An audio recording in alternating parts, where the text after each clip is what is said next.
दोस्तों नमस्कार। चाणक्य कोचिंग सोनीपत के इस नए वीडियो में मैं विकास आपका स्वागत करता हूं। तो लास्ट वीडियो के अंदर हमने जो इंडस वैली सिविलाइजेशन है इस चैप्टर को शुरू किया था और इसके अंदर मैंने स्टार्टिंग के अंदर कि वे कैसे सभ्यता है, ये कहाँ से इसकी खोज शुरू हुई और किसने शुरू की, तो वो सारी चीज़ें हम पहली वीडियो के अंदर डिस्कस कर चुके हैं। जो साथी आज पहली बार हमारे इस वीडियो को देख रहे हैं तो उस जानकारी के लिए वो हमारा पार्ट 1 देख सकते हैं। और आज इस वीडियो के अंदर हम जितने भी बड़े शहर थे उनके बारे में डिस्कस करेंगे और इन्हीं में से एक जो बड़ा शहर है जिसको जाना जाता है मोहनजोदड़ो। तो मोहनजोदड़ो के बारे में हम इस आज डिस्कस करेंगे। और जिन भी साथी ने हमारा चैनल लाइक नहीं किया या सब्सक्राइब नहीं किया, प्लीज़ हमारे चैनल को लाइक कीजिए और सब्सक्राइब कीजिए। तो चलो साथियों शुरू करते हैं। जैसे मोहनजोदड़ो, जिसका एक अन्य नाम है जिसको कहते हैं हम मृतकों का टीला। तो इसको ये एग्ज़ाम के अंदर क्वेश्चन आता है कि भाई इसको अन्य किस नाम से जाना जाता है, तो इसको जाना जाता है मृतकों का टीला। उसके बाद सेकंड ये आता है कि भाई इसकी लोकेशन कहाँ पर है, कहाँ पे है ये, तो ये पाकिस्तान के अंदर, जो पाकिस्तान का सिंध प्रांत है और जो ज़िला है वो लरकाना। तो ज़िले का नाम भी कई बार पूछ लिया जाता है, तो ज़िला कौन सा है, लरकाना। अब बात करते हैं कि भाई ये नदी पर कौन सी के, जैसे कि जितने भी बड़े शहर हैं वो किसी न किसी नदी के किनारे पर ही स्थापित थे। तो जैसे मोहनजोदड़ो के बारे में पूछा जाए तो एक कीवर्ड बनाया है मैंने, इसको आप मोहन सिंह नाम याद रख लेना। मोहन से बन जाएगा मोहनजोदड़ो, सिंह से बन जाएगा सिंधु। तो ये मोहनजोदड़ो जो कौन सी नदी के किनारे पर था, सिंधु नदी के किनारे पर। और ज़्यादातर शहर कौन सी नदी के किनारे पर मिले हैं, सिंधु, और इसी कारण इसको सिंधु घाटी सभ्यता भी कहते हैं। उसके बाद आते हैं कि भाई इसकी खोज किसने की थी या इसका खुदाई का काम किसने किया था। तो एक वर्ड याद रख लीजिए आप, ये कीवर्ड है, यानी ये मैंने आपको बताए हैं ये कीवर्ड है और कीवर्ड का नाम क्या है, मोहनदास। मोहन से मोहनजोदड़ो, दास से राखल दास बनर्जी। तो दो व्यक्तियों ने इसकी खोज की थी। मेन जो व्यक्ति थे तो ये मुख्य व्यक्ति थे जिसने नेतृत्व किया था और इनके सहयोगी थे ये व्हीलर। तो दो व्यक्तियों ने, ज़्यादातर एग्जाम के अंदर जो क्वेश्चन आता है तो वो यही पूछा जाता है कि इसकी खोज किसने की थी, तो हम जाते हैं राखलदास बनर्जी और इनके सहयोगी थे मार्टिमर व्हीलर यानी एम व्हीलर, ये इनके सहयोगी थे। ठीक है। उसके बाद आ जाते हैं कि ये लगभग कितने एरिया के अंदर फैली हुई थी। यदि इसका एरिया है, ये जो सब शहर है ये 5 किलोमीटर के दायरे के अंदर फैला हुआ था। और लगभग जो हड़प्पा के बारे में पढ़ा था हमने, उसका भी, वो भी 5 किलोमीटर के एरिया के अंदर ही फैला हुआ था। अब जैसे नेक्स्ट जो क्वेश्चन पूछा जाता है कि ये है कि भाई बाकी जितने शहर थे, मैंने बताया है इंडस वैली सिविलाइजेशन के जितने भी शहर थे, एक या दो को छोड़कर वो दो हिस्सों के अंदर बटे हुए थे। एक तो पूर्वी भाग होता था और एक पश्चिमी भाग, यानी जिसको हम पूर्वी टीला, इसको पूर्वी टीला भी कह सकते हैं और इसको पश्चिमी टीला। ये दो हिस्सों के अंदर शहर बटा हुआ होता था, पूर्वी टीले और पश्चिमी टीले पर। और जो पश्चिमी टीला होता था ये अधिक ऊंचाई पर, यानी अधिक ऊंचाई पर जो शहर होता था तो उसको नाम दिया जाता था पश्चिमी टीला। और ये होता था पूर्वी टीला, ये कम ऊंचाई पर। तो शहर ये भी दो हिस्सों के अंदर बटा हुआ था, पूर्वी टीला और पश्चिमी टीला। ये भी क्वेश्चन आपसे पूछा जाता है। उसके बाद अब हम बात करते हैं इसकी जो खुदाई का काम है वो कब हुआ था। जैसे पहले मैंने आपको बताया था इंडस वैली सिविलाइजेशन के अंदर जो पहला शहर खोजा गया था वो था हड़प्पा। उसके बाद दूसरा मोहनजोदड़ो। तो मोहनजोदड़ो की जो खुदाई का काम राखलदास बनर्जी के नेतृत्व के अंदर उससे 1 साल आगे ही 1922 ईस्वी के अंदर हुआ था। तो ये बहुत ही मेन चीज़ है जिसको आपने याद रखना है। उसके बाद सबसे महत्वपूर्ण जो चीज़ है वो ये है कि इसकी खुदाई हुई तो क्या क्या चीज़ें वहाँ पर मिली, तो इसके बारे में हम डिस्कस करते हैं। ये बहुत ही एग्ज़ाम के अंदर जब क्वेश्चन पूछा जाता है तो इन्हीं चीज़ों से एग्जामिनर है क्वेश्चन लेकर आपके सामने आएगा। तो एक के जब से सबसे बड़ा विशाल स्नानघाट, जो नहीं स्नान करने का हम जैसे ये कह सकते हैं तालाब वगैरह, इस तरह का ही एक स्नानघर वहाँ पर मिला है। अब इसकी जैसे कई बार लेंथ के बारे में पूछ लिया जाता है। इसकी लेंथ है 11.89 मीटर और इसकी जो ब्रेड थी वो 7 मीटर और इसकी डेप्थ थी 2.44 मीटर। तो ये चीज़ें भी आपको ध्यान रखनी है। और ये पक्की ईंटों से बना हुआ था। अगर ये विशाल स्नानगृह था, ये पक्की ईंटों से बना हुआ था और इसके चारों तरफ है इस तरह से जैसे पक्की ईंटों से बना हुआ था और चारों तरफ ये इस तरह का था। चारों तरफ से सीढ़ियाँ बनी हुई थी इसमें नीचे तक आने के लिए, पानी तक आने के लिए चारों तरफ सीढ़ियाँ बनी हुई थी। और इसके बारे में ये था कि जब जैसे कोई विशेष अवसर होता था तो तभी लोग इसके अंदर स्नान करने के लिए आते थे। और तो इस ये लगा के चलो कि एक आस्था का केंद्र था या इस तरह से। तो ये सबसे बड़ा स्नानघर यहाँ कहाँ से मिला है? मोहनजोदड़ो से। उसके बाद हम अन्नागार की बात करते हैं। विशाल अन्नागार, यानी अन्नागार क्या है? अन्न को रखने का स्थान, जहाँ पर अनाज को स्टोर करके रखा जाता था, ये भी यहीं से मिला है। और जो इसकी लेंथ और ब्रेड्थ की बात की जाए तो ये था 150 × 75। लेंथ इतनी इसकी 150 और ब्रेड्थ कितनी है इसकी 75 मीटर। और एक चीज़ और बता देता हूँ, ये ज़्यादातर ये कहाँ पे मिला है? क्योंकि जो अधिकतम ऊंचाई वाला पार्ट था पश्चिमी टीले पर मिला है, पश्चिमी टीले पर।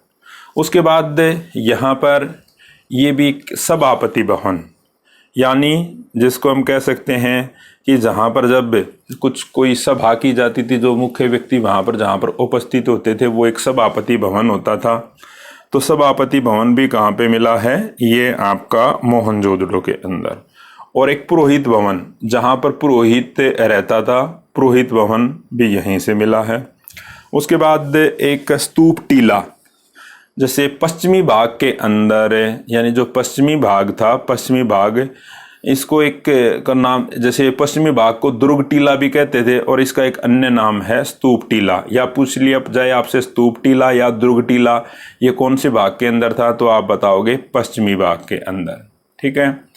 उसके बाद जो नेक्स्ट चीज़ हमारे को ध्यान रखनी है प्यारे बच्चों, वो ये है, जैसे मैंने आपको बताया था जो हड़प्पा शहर था वहाँ से 14 भट्टों के अवशेष मिले थे। वहाँ से तो मिले थे 14 के, लेकिन यहाँ से मिले हैं हमारे को 6 भट्टों के अवशेष। क्योंकि ये सभ्यता विकसित सभ्यता थी और मकान ज़्यादातर पक्की ईंटों के बनाए जाते थे, इसलिए भट्ठे तो होना लाजमी है। तो 6 भट्टों के अवशेष कहाँ से मिले हैं? मोहनजोदड़ो से। उसके बाद बैरिक, यानी एक लंबा, हम जैसे कमरा कह देते हैं उसको बैरिक कहते हैं। जैसे सेनाओं के अंदर जैसे सेना रखते हैं, सैनिक रखते हैं या तो उनको बैरिक कह देते हैं। तो जैसे 16 मकानों को इकट्ठा कर दिया जाए, उतनी लंबी बैरिक भी यहाँ से मिली है, ये आपकी मोहनजोदड़ो से। तो ये एग्ज़ाम के अंदर कई बार क्वेश्चन पूछा जा चुका है यहाँ से इस तरह से। दूसरा क्या है, अब जैसे पूछ लिया जाए कि भाई वो लोग सूती कपड़े का उपयोग करते, ये कैसे पता चला? क्योंकि जो सूती कपड़े के अवशेष हैं वो हमारे को मोहनजोदड़ो से मिले हैं। ठीक है। उसके बाद हाथी कपाल भी कहाँ से मिला है? हमारे को मोहनजोदड़ो से। और गले हुए तांबे का ढेर, यानी चीज़ें बनाने के लिए, जैसे तांबे से जो कुछ चीज़ें बनानी हैं तो तांबे को सबसे पहले हमारे को गलाना पड़ेगा, उससे चीज़ें बनाई जाएंगी। तो गले हुए तांबे के ढेर भी कहाँ से मिले हैं? मोहनजोदड़ो से।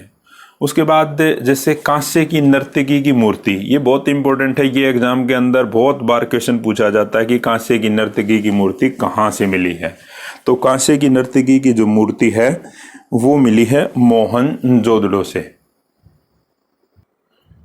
तो ये देखिए बेटा बच्चों, ये जो नर्तकी की मूर्ति मिली है वो इस तरह की मिली है। ये बहुत ही महत्वपूर्ण क्वेश्चन है, कई बार एग्जामों के अंदर आया है, तो इसके बारे में थोड़ा हम डीप से पढ़ेंगे। मोहनजोदड़ो से बनी नर्तकी की मूर्ति सिंधु कला की श्रेष्ठ नमूना है। ठीक है। अब जैसे ये क्वेश्चन आता है कि भाई उसके गले के अंदर क्या था, तो गले में पड़े हार के अलावा ये क्या थी, पूर्ण नगन, यानी इस पर कोई भी नहीं कपड़ा वगैरह का इस तरह का हमारे को कोई वो नहीं था। जैसे पूर्ण नगन है, यानी पूर्ण नगन मिली है, खाली गले के अंदर एक हार है वो बनाया गया है। उसके बाद सिर के पीछे उसके बालों की चोटी लटे एक बुनी हुई पट्टिका द्वारा सवारी हुई है।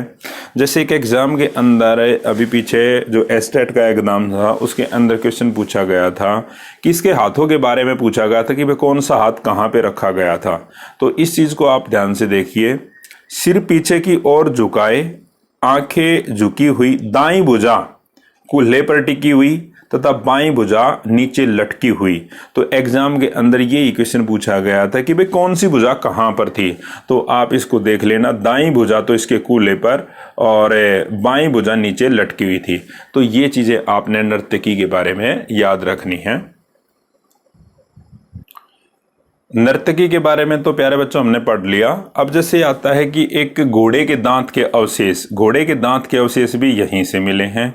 और एक नेक्स्ट है जो दूसरा बहुत इंपॉर्टेंट है, ये दाढ़ी वाले पुजारी की मूर्ति। तो एक मूर्ति मिली है, उसमें एक पुजारी को दिखाया गया है और आजकल जैसे दाढ़ी रखने का ट्रेंड चला हुआ उसी तरह उस दौरान भी उसको दाढ़ी रखे हुए दिखाया गया है।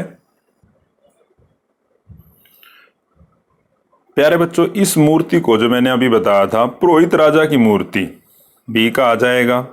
और पहला क्वेश्चन यहां से बनेगा कि भाई ये मूर्ति कैसे बनी हुई थी, किस चीज से।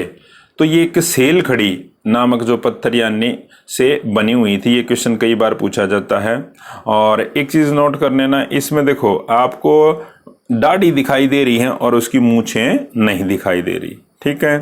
और जैसे इसमें कि भाई बायां इसका कंधा ढका हुआ है और दायां कंधा खुला हुआ है। बायां कंधा क्या है, ढका हुआ, और दायां कंधा खुला हुआ है। और जैसे इसमें दिखाया गया इस मूर्ति के अंदर योगी के नेत्र आधे खुले हुए हैं, ठीक है, और उसके नीचे के ओठ मोटे हैं। उनकी दृष्टि नाक के अगर भाग पर टिकी हुई है, ठीक है। और मस्तिष्क से है जो माथा है पर गोल अलंकरण इस पत्थर की मूर्ति को पुरोहित राजा की मूर्ति की संज्ञा दी गई है। और यह मूर्ति कहाँ से मिली है, यह मूर्ति मोहनजोदड़ो की खुदाई से मिली है। तो आपने ये चीजें इसके बारे में डिस्कस करनी, मतलब याद रखना है। कई बार डीप में क्वेश्चन पूछ लिया जाता है, तो वो इसी तरह के क्वेश्चन पूछे हैं कि भाई बताइए दाढ़ी थी या मूंछ थी या इस तरह के बारे में, नेत्र खुले हुए थे या पूर्ण बंद थे, या इस तरह से क्वेश्चन पूछा जाता है। तो ये चीज आपने यहाँ से ध्यान रखनी है। नेक्स्ट जो हम डिस्कस करते हैं वो चनहुदड़ो। चनहुदड़ो के बारे में डिस्कस करते हैं। चनहुदड़ो जिसको कहते हैं कि कारखानों का नगर, कारखानों का नगर, यानी इस शहर के अंदर कारखानों के अवशेष मिले हैं। तो पहला ही क्वेश्चन बनता है कि ये कौन सी जगह पर है, ये है पाकिस्तान के अंदर, ठीक है। और नदी कौन सी है, ये सिंधु नदी के किनारे पर है। और पाकिस्तान का जो प्रांत है वो कौन सा है, सिंधु नदी के किनारे पर है। और ये प्रांत का नाम है, और इसका प्रांत भी सिंध प्रांत है। और नदी के किनारे पर कौन से है, ये सिंधु नदी के किनारे पर। तो चनहुदड़ो है जो इसकी खुदाई 2 बार हुई। तो सबसे पहले तो 1931 के अंदर और उसके बाद 1934 के अंदर। और इसका खुदाई का जो श्रेय जाता है वो गोपाल दास मजूमदार, ये ध्यान रख लेना। ये तो ये चीज़ें यहाँ से पाकिस्तान, सिंध प्रांत, नदी सिंधु, और खुदाई 1931 और 34 और गोपाल दास मजूमदार, ये चीज़ें आपने यहाँ से याद रखनी है। नेक्स्ट आता है कि भाई यहाँ से क्या और चीज़ें क्या मिली हैं। तो जैसे बिल्ली का पीछा करते हुए कुत्ते के पैरों के निशान, ये भी कहाँ से मिले हैं आपको, चनहुदड़ो के। ये भी बहुत बार एग्जाम के अंदर पूछा जाता है, बहुत महत्वपूर्ण है। उसके बाद मनके, जैसे मैंने बताया था अभी उसको कारखानों का नगर कहते हैं। तो मनके, यहाँ से मनके भी मिले हैं। मालाएं बनाने के जो काम आते हैं उनको हम मनके कहते हैं। और महिलाओं के श्रृंगार का जो सामान है, जैसे लिपस्टिक है, काजल है, कंघा है, ठीक है, तो ये भी यहीं से मिले हैं। ये बहुत ही महत्वपूर्ण है। ये क्वेश्चन यहाँ से ज़्यादातर पूछा जाता है कि महिलाओं के श्रृंगार का सामान कहाँ से मिला है। तो महिलाओं के श्रृंगार का सामान आपको चनहुदड़ो से मिला, क्योंकि चनहुदड़ो ही कारखानों का नगर था। उसके बाद जैसे 3 घड़ियाल व मछलियों का अंकन मुद्रा, यानी एक कुछ मुद्राएं मिली हैं जिन पर घड़ियाल और मछलियां छापी गई हैं, तो वो मुद्राएं यहाँ से मिली हैं। तो ये चीज़ें मैंने आपको चनहुदड़ो के बारे में बताई है। चनहुदड़ो भी कहाँ पे है? पाकिस्तान के अंदर। उसके बाद हम बात करते हैं भारत का अंदर जो सबसे महत्वपूर्ण है और जहाँ से क्वेश्चन जरूर पूछा जाता है। जैसे हम बात करें तो बंदरगाह। बंदरगाह क्या होती है? जहाँ से समुद्र मार्ग से, जहाँ पर व्यापार जो लोग करते थे वो करते थे, तो वो बंदरगाह से के माध्यम से करते थे। बंदरगाह एक स्थान जहाँ से सामान को आयात और निर्यात किया जाता है, तो उसको हम बंदरगाह कहते हैं। तो लोथल है जो, ये गुजरात लोथल है, जैसे मैंने बताया है, कौन से राज्य के अंदर आएगा? गुजरात के अंदर। और ये क्या थी? एक बंदरगाह पोर्ट। ठीक है, उस दौरान के जितने भी बंदरगाहें थी उनके अंदर सबसे जो ज्यादा व्यापार होता था और सबसे बड़ी बंदरगाह कौन सी थी? लोथल। अब बात करते हैं ये कौन सी नदी के किनारे पर है? भोगवा नदी। इसके लिए कीवर्ड याद रख लेना आप, अगर याद रखना चाहो तो लो भागो, लो भागो याद रख लेना। यानी लोथल कौन सी नदी के किनारे पर है? भोगवा नदी के किनारे पर। ठीक है, उसके बाद ये यहाँ पर एक गांव है सरागवाला, उसी गांव के पास जगह है या कई लोथल, लोथल के नज़दीक एक गांव है जिसका नाम है सरागवाला, और वहीं पर क्या है? लोथल। अब इसकी जो खुदाई का काम जो करवाया सबसे पहले, वो 1957-58 के अंदर रघुनाथ राव ने। ये भी बहुत महत्वपूर्ण क्वेश्चन है। ठीक है, अब जैसे क्योंकि प्राकृतिक एक जो बंदरगाह थी, अब बंदरगाह थी तो वहाँ से सामान को आयात और निर्यात भी किया जाता था, तो इसलिए यहाँ से बहुत सारी मोहरें और जो चीज़ों को नापने के लिए, सामान को नापने के लिए बाट, माप, ये चीज़ें वहाँ से मिली हैं। ठीक है, और यहाँ से चावल के अवशेष भी मिले हैं, ये भी ध्यान रखना है आपने। तो इस तरह से जाने, क्योंकि बंदरगाह है तो चीज़ों को मापा जाता था, तो बाट और माप यहाँ से मिले हैं और चावल भी यहाँ से मिले हैं। घोड़े की मूर्ति, यानी घोड़े की एक छोटी सी लघु मूर्ति यहाँ से मिली है। हाथी दांत के भी अवशेष मिले हैं यहाँ पर। और यहाँ से जो ज़्यादातर व्यापार होता था वो पश्चिम एशिया के जो देश थे, पश्चिम एशिया के देशों के साथ, पश्चिम एशिया के देशों के साथ व्यापार ये होता था। उसके बाद जैसे मैंने ये बनाया है, ये चिन्ह किसका बनाया है? ये चित्र है हवन कुंड का। हवन कुंड पक्की ईंटों से बने हुए चबूतरे पर, यानी पक्की ईंटों से बना हुआ एक चबूतरा और उसके ऊपर क्या है? हवन कुंड। अग्नि वेदिका भी इसको कह सकते हैं, या पूछा जाता है कि अग्नि वेदिका कहाँ से मिली है या हवन कुंड कहाँ से मिला है, तो ये आपके लोथल से मिला है। उसके बाद है जैसे इस बंदरगाह का जो आकार के बारे में पूछ लिया जाए, तो आकार क्या है? 214 गुणा 36 मीटर और गहराई इसकी 3.3 मीटर, ये इसका आकार है। तो प्यारे बच्चों, लोथल के बारे में तो आपसे ये क्वेश्चन पूछे जाएंगे। उसके बाद है जैसे नेक्स्ट है, हम कालीबंगा की बात करते हैं। कालीबंगा, कालीबंगा, कालीबंगा राजस्थान के अंदर, और कालीबंगा का अर्थ है काले रंग की चूड़ियाँ, काले रंग की चूड़ियाँ। उसके बाद जैसे पहला ही क्वेश्चन बनेगा कि ये कौन से राज्य के अंदर है? राजस्थान के अंदर। राजस्थान के अंदर जो जिले का नाम है वो गंगानगर है। और नदी कौन सी किनारे पर है? नदी घग्गर। तो इसके लिए कीवर्ड इस तरह याद कर सकते हो आप, काली का घर, काली का घर, यानी कालीबंगा कौन सी नदी के किनारे पर था? घग्गर नदी के किनारे पर। इसकी जो खुदवाई का काम किया गया 1953 के अंदर, 1953 में एक तो व्यक्ति थे बीबी लाल और इनके सहयोगी थे दूसरे बी के थापड़। तो 2 व्यक्तियों ने इसकी खुदाई का काम करवाया था। तो ये चीज़ आपने यहाँ से ध्यान रखनी है। जैसे अभी थोड़ी देर पहले ही हमने डिस्कस किया था, लोथल के अंदर हवन कुंड मिले, उसी तरह के हवन कुंड कहाँ से मिले हैं आपको? ये लोथल से ही के बाद कालीबंगा से हवन कुंड, ये भी सेम उसी तरह के चबूतरे पर बनाए हुए हवन कुंड के अवशेष भी कहाँ से मिले? कालीबंगा से। उसके बाद एक क्वेश्चन आता है कि यहाँ पर जो भवन ज्यादातर कौन से मिले हैं? कच्ची ईंटों के। वैसे तो ये सभ्यता विकसित थी तो मकान कैसे मिलने चाहिए? पक्की ईंटों के। लेकिन इस जगह के अंदर जो मकान मिले हैं लोथल के अंदर वो कच्ची ईंटों के हैं, ये आपने ध्यान रखना है। और 1-2 जगह से यहीं पर जो नालियां मिली हैं वो लकड़ी की नालियां जैसे ईंटों से नहीं बनाई गई थी, वो लकड़ी से बनाई गई थी। और कहीं कहीं से ये साक्ष्य मिले हैं कि भाई यहाँ पर भूकंप आया होगा और उसके कारण ये शहर नष्ट हुआ, तो भूकंप के साक्ष्य भी यहाँ से मिले हैं। तो ये चीज़ आपने ध्यान रखनी है। ये पॉइंट भी बहुत ही महत्वपूर्ण है। जैसे पूछा जाता है, जैसे आजकल हम जो किसान खेती करते हैं तो कई बार क्या करते हैं, एक फसल के साथ हम 2 फसलों को उगा लेते हैं। उस दौरान भी इसी तरह का किया जाता था कि भाई एक फसल के साथ दूसरी फसल को भी बोआ जाता था। तो एक साथ 2 फसलें, एक तो चना और एक सरसों, तो इस तरह के अवशेष भी आपको कालीबंगा से मिले हैं। दूसरा क्या है, ये भी खिलौना गाड़ी के पहिए और एक सांड की खंडित मूर्ति, टूटी हुई मूर्ति भी यहाँ से मिली है। और उस दौरान कुबड़ वाले सांड की पूजा की जाती थी। सिलबट्टा यानी जिस पर आजकल हम चीज़ों को रगड़ने का काम करते हैं, उसी तरह का सिलबट्टा यहाँ से मिला है।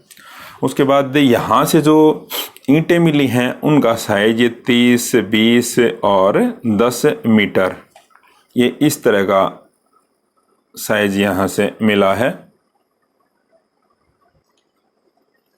ये जो ईंटों का आकार मैंने बताया था 30, 20, 10 सेंटीमीटर, ये सेंटीमीटर आकार की ईंटें मिली हैं। और मैंने आपको लोगों को अभी बताया था कि जो मकान थे वो कच्ची ईंटों से, लेकिन जो कुएं मिले हैं ना, तो वो सभी क्या है, कुएं पक्की ईंटों से बने हैं। तो ये सारी चीज़ें बहुत ही महत्वपूर्ण हैं, इनको आपने ध्यान रखना है।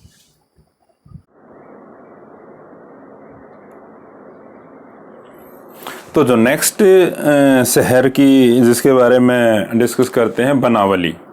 तो बनावली अपने हरियाणा के अंदर है। तो ये पहले हिसार जो ज़िले के अंदर था, लेकिन हिसार से जैसे फतेहाबाद अलग से जिला बना, तो वर्तमान समय बनावली कौन से ज़िले के अंदर है? फतेहाबाद के अंदर। दूसरा क्वेश्चन बनता है यहाँ से, कौन सी नदी के किनारे पर? सरस्वती नदी के किनारे पर। नेक्स्ट है कि इसकी खोज करने का जो काम किया था, खुदाई का काम किया था, वो रविंद्र बिष्ट ने 1973-74 के अंदर इसकी खुदाई का काम किया था। तो ये तीनों चीज़ें आपको ध्यान में रखनी है।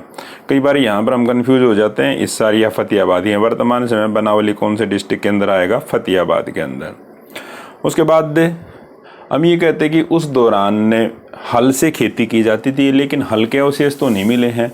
तो ये आइडिया हमने कैसे लगाया कि हल से खेती की जाती थी? तो बनावली के अंदर मिट्टी के हल के खिलौने मिले हैं, यानी हल के आकार के मिट्टी के हल के छोटे छोटे खिलौने, जैसे आकृति बनाई गई है हल की जैसी ही। तो वो खिलौने कहाँ से मिले हैं? बनावली से। ये क्वेश्चन बहुत बार पूछा जाता है। और सड़कों पर बैलगाड़ी के पहियों के निशान, सड़कों पर बैलगाड़ी के पहिए के निशान भी ये भी वहाँ से मिले हैं। और अच्छी किस्म के जौ यहीं से मिले हैं।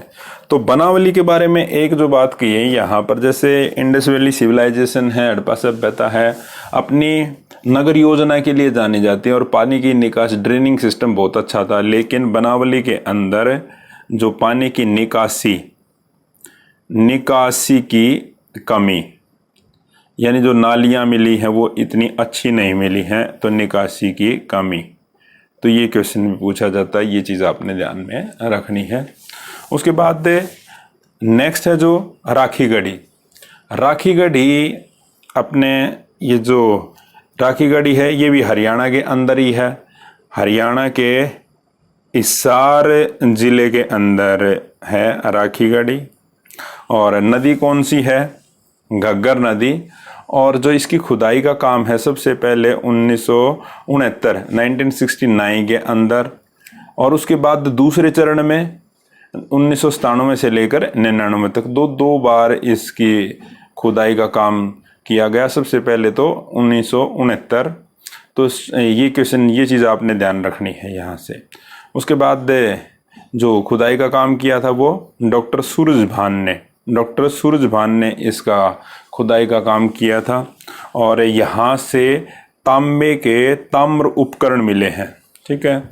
और एक चीज़ ये और ध्यान रखनी है, तो भारत के अंदर वर्तमान समय में जितने भी सिंधु घाटी सभ्यता के अवशेष हैं उसमें से सबसे बड़ा, ये इंपॉर्टेंट क्वेश्चन है, सबसे बड़ा जो स्थल है वो कौन सा है? अराखी गढ़ी। ये आपने ध्यान रखनी है। वैसे तो हम सबसे बड़ा स्थल मोहनजोदड़ो की बात करते हैं, लेकिन वर्तमान समय में वो तो कौन सी जगह पर है? पाकिस्तान के अंदर। तो हरियाणा, भारत के अंदर तो सबसे बड़ा कौन सा है? अराखी गढ़ी। तो ये चीज़ आपने ध्यान रखनी है, ठीक है। उसके बाद सुरकोतड़ा के बारे में अगर हम बात करें तो सुरकोतड़ा ये भी कहाँ पे है? ये गुजरात का जो कच्छ जिला है वहाँ पर है। और नदी कौन सी है? नदी सरस्वती के किनारे पर बसा हुआ। और इसकी खोज की 1964 के ईस्वी के अंदर इसकी खुदाई करवाई जगपति जोशी ने। और एक तो यहाँ से घोड़े की अस्थियाँ मिली हैं, घोड़े की अस्थियाँ, ये क्वेश्चन पूछा जाता है। और दूसरा महत्वपूर्ण है कि भाई तराजू का पलड़ा, तराजू क्या होते हैं? चीज़ों को तोलने के लिए जो काम करते हैं वो तराजू होती है, तो तराजू का पलड़ा यहाँ से मिला है। एक है, ये सबसे इम्पोर्टेंट है, अनोखी कब्र। यहाँ से एक कब्र मिली है अनोखी, उस दौरान की जो बाकी जगह से मिली है उनसे अनोखी। तो क्या किया गया है? जैसे एक कब्र है उसको पत्थर से, ऊपर से पत्थर से ढका गया है। तो ये जितनी भी पहले और जगह कब्र मिली है उनसे काफी अलग है, तो इसलिए इसको कहते हैं अनोखी कब्र। नेक्स्ट स्थल है जो, जैसे हम रोपड़ की बात करें, ये छोटे स्थल हैं। रोपड़ पंजाब, यहाँ से ज्यादातर क्वेश्चन नहीं, मतलब कम ही क्वेश्चन पूछे जाते हैं। रोपड़ पंजाब के अंदर है। और कौन सी नदी, कौन सी के किनारे पर मिला है? ये सतलुज नदी के किनारे पर। और इसकी खुदाई का काम 1953 से 56 तक यज्ञदत्त शर्मा ने किया। और ये जो यहाँ से जो महत्वपूर्ण क्वेश्चन है वो ये बनता है कि तांबे की कुल्हाड़ी यहाँ से क्या मिली है? तांबे की कुल्हाड़ी, ये आपने ध्यान रखनी है। तांबे की कुल्हाड़ी 3 जगह से मिली है, उनमें से एक ये है। और एक बर्तन और आभूषण। और यहाँ के जो मकान बनाए गए थे वो मिट्टी और पत्थर से, यानी ज़्यादा ईंटों के नहीं मिले हैं, वो मकान मिले हैं मिट्टी व पत्थर के। तो यहाँ से ये 6-7 पॉइंट आपको ध्यान रखने हैं। उसके बाद आलमगीरपुर की बात करें तो आलमगीरपुर यूपी के अंदर है। नदी कौन सी है? नदी, इसके बारे में हमने पहले भी डिस्कस किया था, ये हिंडन नदी के किनारे पर है। और इसकी खुदाई का काम में यज्ञदत्त शर्मा ने 1958 के अंदर किया। और यहाँ से जो सबसे इम्पोर्टेंट क्वेश्चन है वो ये है कि ये लास्ट फेज का, यानी अंतिम अवस्था, जब सिंधु घाटी सभ्यता अपने खात्मे की ओर पहुंच रही थी, तो उस दौरान का ये जगह है अंतिम अवस्था की, आलमगीरपुर। उसके बाद जो नेक्स्ट है रंगपुर, ये गुजरात के अंदर है। रंगपुर क्या है? गुजरात के अंदर है। और इसकी खुदाई का काम जो किया था 1953 के अंदर रंगनाथ ने, ठीक है। यहाँ से धान के भूसे के अवशेष, ये क्वेश्चन पूछा जाता है कि धान के भूसे के अवशेष कहाँ से मिले हैं? ये मिले हैं आपको रंगपुर से। नेक्स्ट जो जगह है अली मुराद, ज्यादा नहीं पूछा जाता यहाँ से, ये एक आध बारी क्वेश्चन आया है। तो एक तो क्वेश्चन ये बनेगा ये कहाँ पर है? पाकिस्तान के अंदर। और पाकिस्तान में जो जिला कौन सा है, प्रांत कौन सा है? ये सिंध प्रांत है। और यहाँ से तांबे की कुल्हाड़ी मिली है। और एक बार ये दूसरा स्थान है जहाँ से तांबे की कुल्हाड़ी मिली है। तो ज़्यादातर यही पूछ लिया जाता है कि अली मुराद कौन सी जगह है, भारत में या पाकिस्तान में, तो ये है पाकिस्तान में। उसके बाद जो दूसरा महत्वपूर्ण है, पाकिस्तान के अंदर एक और महत्वपूर्ण जो जगह है सुतकागेंडोर। सुतकागेंडोर क्यों है? क्योंकि उस दौरान की इसको बंदरगाह माना गया है, पोर्ट। ये माना गया कि यहाँ से कई देशों के साथ व्यापार होता था और बेबीलोन के साथ यहाँ से व्यापार किया जाता था। तो उस दौरान का एक सुतकागेंडोर भी एक बंदरगाह थी और जहाँ से बेबीलोन के साथ व्यापार होता था। और पाकिस्तान के कौन सी जगह पर है ये? बलूचिस्तान। पाकिस्तान के बलूचिस्तान यानी दक्षिण, जो बलूचिस्तान का दक्षिण भाग है, तो दक्षिण बलूचिस्तान के अंदर ये जगह है। नदी कौन सी है? ये दासक नदी है। और इसकी खुदाई का जो काम किया था 1927 ईस्वी के अंदर ऑरेल स्टाइन ने किया था। ठीक है। सबसे महत्वपूर्ण ये है कि यहाँ से मनुष्य की अस्थियों का राख से भरा हुआ एक बर्तन मिला है जिसके अंदर मनुष्य की अस्थियां रखी गई थी। और तांबे की कुल्हाड़ी, ये जो तीसरा स्थान है, तांबे की कुल्हाड़ी भी यहाँ से मिली है। ये क्वेश्चन, आप तांबे की कुल्हाड़ी ऐसा नहीं है कि तीन जगह से ही मिली है, उसमें से जो तीसरा स्थान आता है वो सुतकागेंडोर का। ठीक है। उसके बाद पाकिस्तान के अंदर ही सिंध प्रांत में है कोटदीजी। इसका कोटदीजी ये भी महत्वपूर्ण है। इसकी जो खुदाई का काम है कोटदीजी का, वो 2 बार हुआ। एक तो सबसे पहले 1935 ईस्वी के अंदर और फिर 1953 के अंदर। एग्जाम के अंदर ज़्यादातर लार्ज स्केल पर जो हुआ वो 1953 के अंदर हुआ। और एग्जाम के अंदर जो क्वेश्चन आता है वो यही ऑप्शन मिलेगा आपको, अहमद खान। शुरुआत हुई थी 1935 के अंदर, लेकिन वो खाली शुरुआत ही थी। ठीक है, ज़्यादा खुदाई का काम नहीं हो पाया था। सिंध प्रांत में है पाकिस्तान के। और यहाँ के मकान हैं जो, वो ईंटों की बजाय किससे मिले हैं? ये पत्थर के मिले हैं। तो ये चीज़ भी आपने ध्यान रखनी है। दोस्तों, आज की वीडियो में बस इतना ही।